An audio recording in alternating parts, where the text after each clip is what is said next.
The chop suey. I got few. Yeah, that's coming good, huh? James was a hard man to pin down for the job. Louis commissioned him and set the wall aside 9 years ago. But he had to wait until James was passing by the roadhouse to get the picture done. I said, hey, how about you doing one for me? He said, oh yeah, no worries. And he forgot all about it. And one day accidentally come through and I said, I got you. And that's it. How long ago do you reckon? Well, what's the time now? Several weeks later, James thought we should see proof that he really did finish his vision of the days when the Palmer was Australia's river of gold. Another of his Gold Rush murals is also a picture with a story.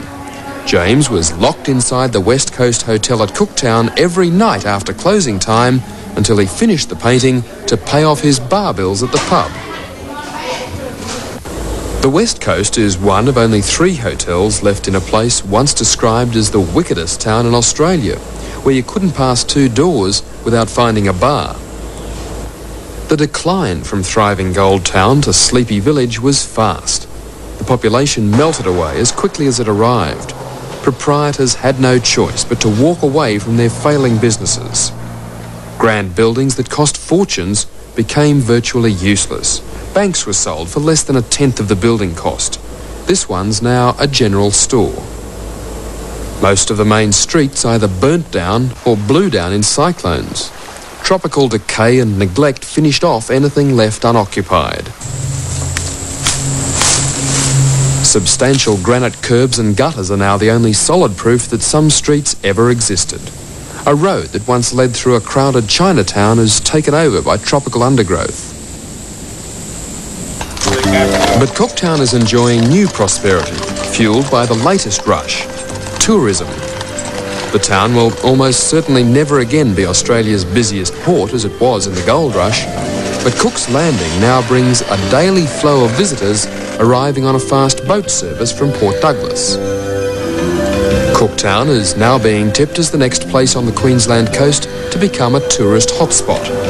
Developers have started transforming the old streets. The site of a once notorious drinking spot is now occupied by the new Sovereign Resort, the first new building of any size here for very many years. As the closest town on the coast to the outer Great Barrier Reef, it seems only a matter of time before the new Cooktown grows to engulf the remains of a place built on a foundation of solid gold.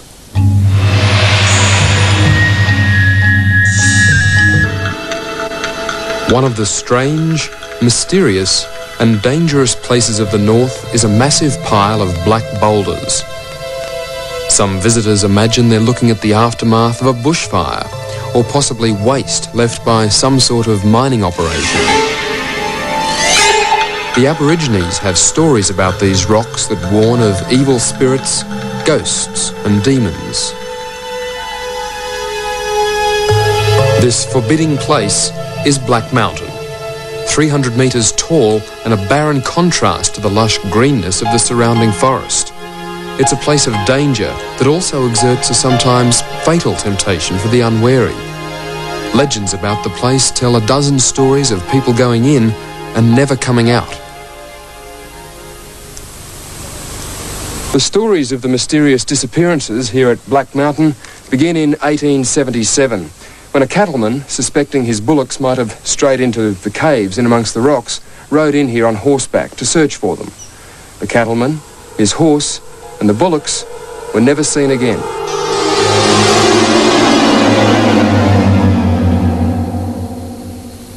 Be careful as you come up here, mate. What do you got? Algae here in the shade. More algae. One man who isn't bothered by the stories is Park Ranger Keith MacDonald, who made the original proposal that led to Black Mountain being declared a national park. That's right. The black isn't from the rock, it's from the algae. There's about 3 species of algae growing on the rock. And when the moisture gets on it, it becomes very slippery. Watch out for loose rocks right there, right? Right. And watch out for holes. It became known as the Mountain of Death, or Dabble Dabble Mountain, as the disappearances continued.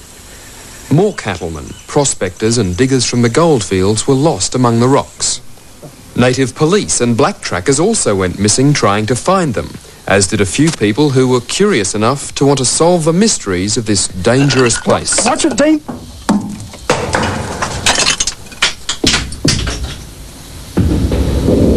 Listen to that. You just about disappear down some of those holes. They're quite deep, aren't they? Yeah. That's for sure.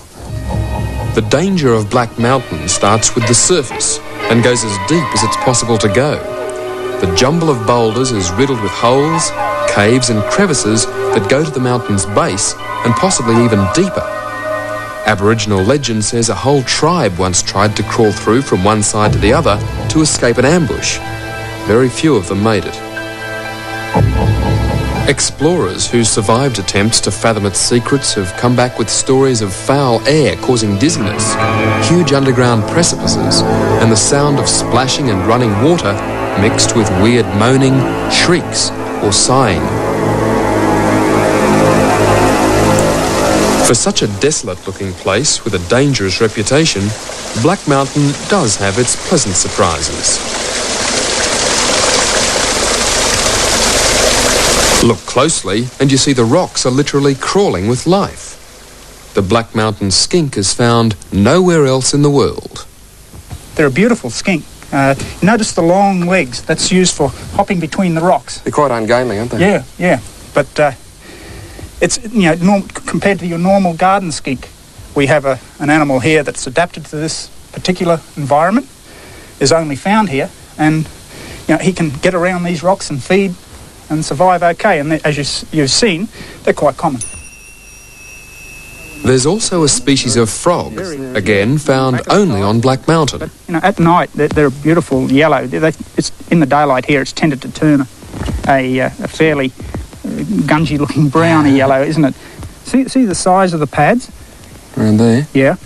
Well, they'd be excellent to climb. The adhesion on the rocks as she climbs up and moves about on the rocks. And at night, we find another of Black Mountain's rare inhabitants.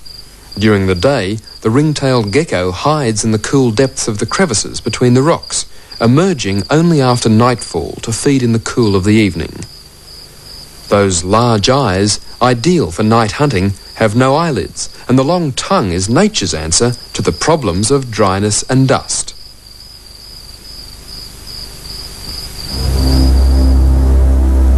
The rain that would make any other place come to life with new growth only adds to the menace of Black Mountain.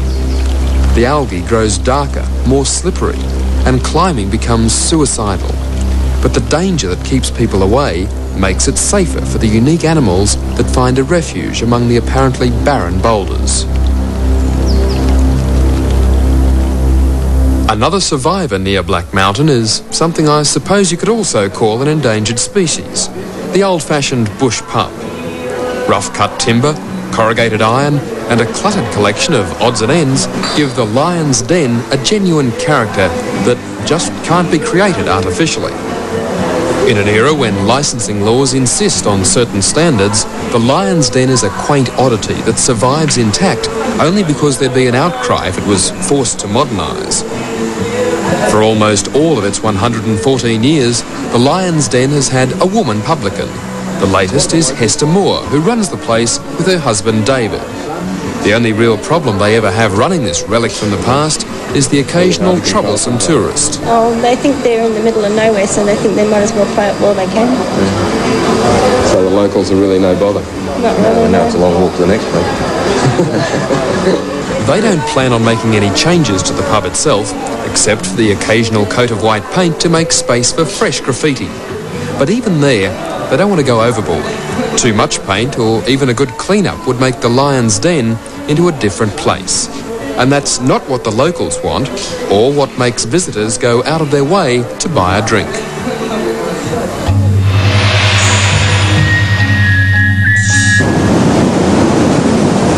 Some of the most impressive natural wonders of the north are the rivers. Every year, the wet season rains turn trickles into uncontrolled torrents. For centuries, these untamed rivers have dumped immeasurable amounts of precious fresh water into the ocean, cutting spectacular gashes through the rock on their way to the sea. Early settlers dreamed of dams that would save the water for the lean months of the dry season.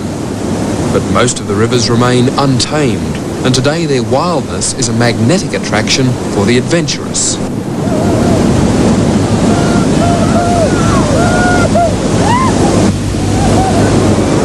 The whitewater rafting enthusiasts will do practically anything to get to the right spots for a few hours of excitement in the falls and rapids.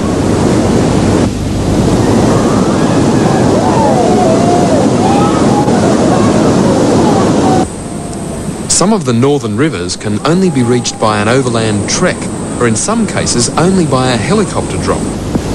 Most of the rivers can be rafted only for a few months of the year at the peak of the wet season. But a few, like the Tully, are accessible and exciting all year round.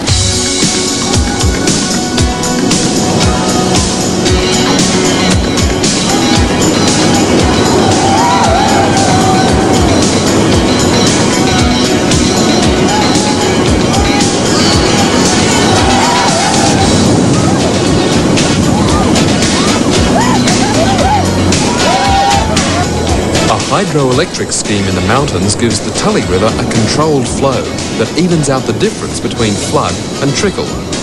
It can be a dangerous sport. 3 deaths in the past 12 months. But with precautions, safety equipment and experience at the helm, the risk is minimised. This new use for ancient rivers is becoming one of the fastest growing attractions of the north.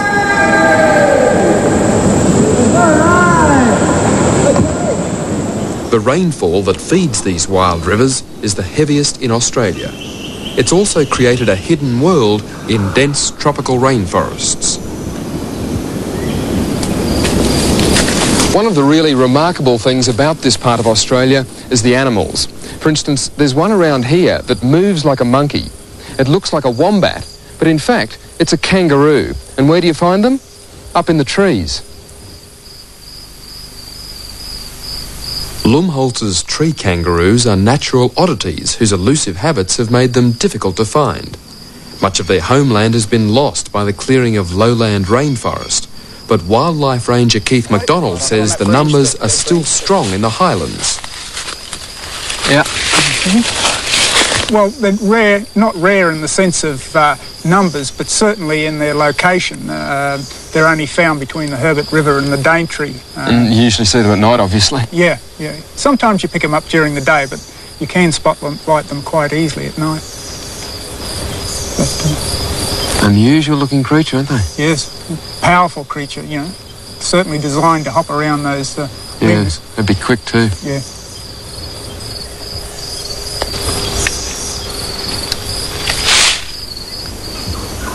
These pens were established too.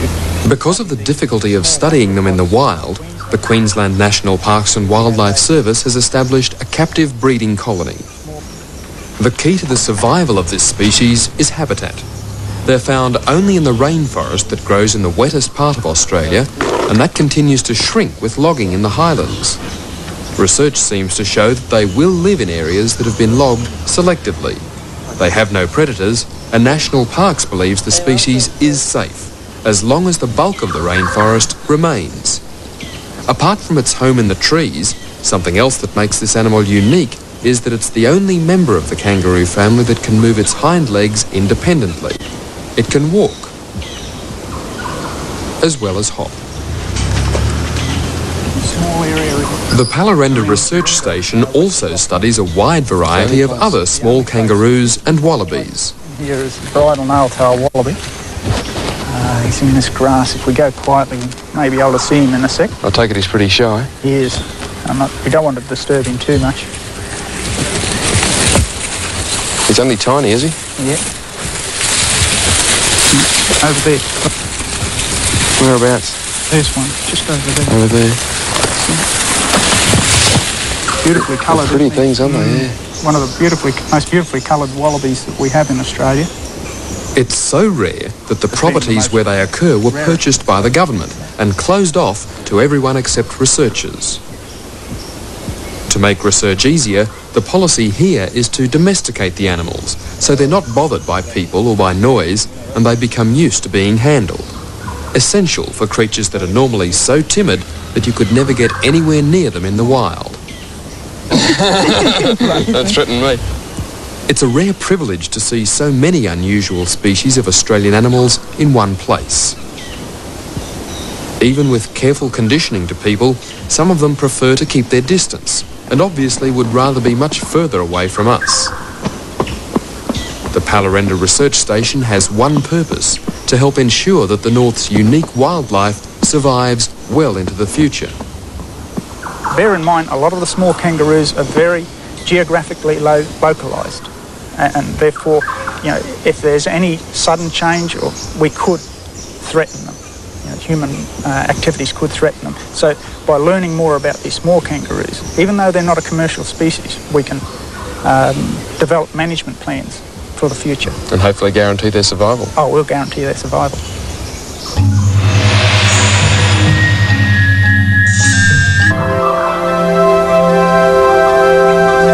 Cape York Peninsula is a long finger of land pointing towards Australia's nearest northern neighbours.